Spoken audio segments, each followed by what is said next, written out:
వేమన జయంతి ఉత్సవాలు రాష్ట్ర పండుగగా ఆచరించాలని చెప్పేసి ప్రభుత్వం నిర్ణయం తీసుకుంది. అందులో భాగంగా పాడుతా తీయగా నిర్వాహకులు కదిర్లో కటార్పల్లిలో ఈ కార్యక్రమం నిర్వహించాలని చెప్పేసి ప్రతిపాదనతో నా దగ్గరకు వచ్చింది. దాన్ని ముందుకు తీసుకుంటున్నాం. 19వ తారీఖున జనవరి 19న మామూలుగా రాష్ట్ర పండుగ కింద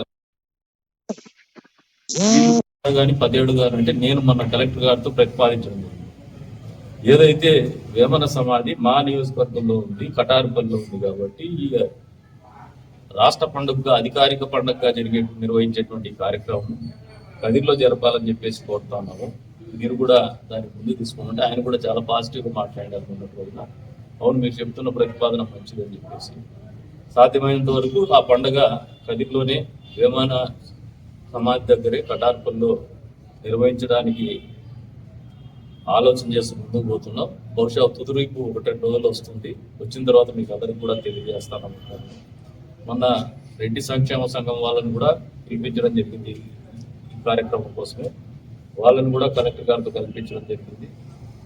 ఏదేమైనప్పటికీ పాడుతా తీయగా వారి ఆధ్వర్యంలో ప్రముఖులు చాలా మంది చేసే విధంగా రూపకల్పన జరిగింది. ఈ కార్యక్రమం అనేది జనవరిలో కటార్పల్లిలో నిర్వహించబోతాము అని చెప్పేసి కూడా సందర్భంగా తెలియజేస్తాము. ఈ ప్రాంత వాసులకి, ఎందుకంటే టూరిజాన్ని ప్రమోట్ చేయాలనేది స్థానిక ఎమ్మెల్యే గారి నా ఆలోచన కావచ్చు. టూరిజం ప్రమోట్ చేయాలా, డెస్టినేషన్ టూరిజం ప్రమోట్ చేయాలనేది రాష్ట్ర ప్రభుత్వం యొక్క ఆలోచన కావచ్చు. దానికి అనుగుణంగానే మా అడుగులు ముందుకేస్తున్నాము. ఇది మొదటి అడుగుగా ప్రజలకు తెలియజేస్తున్నాము.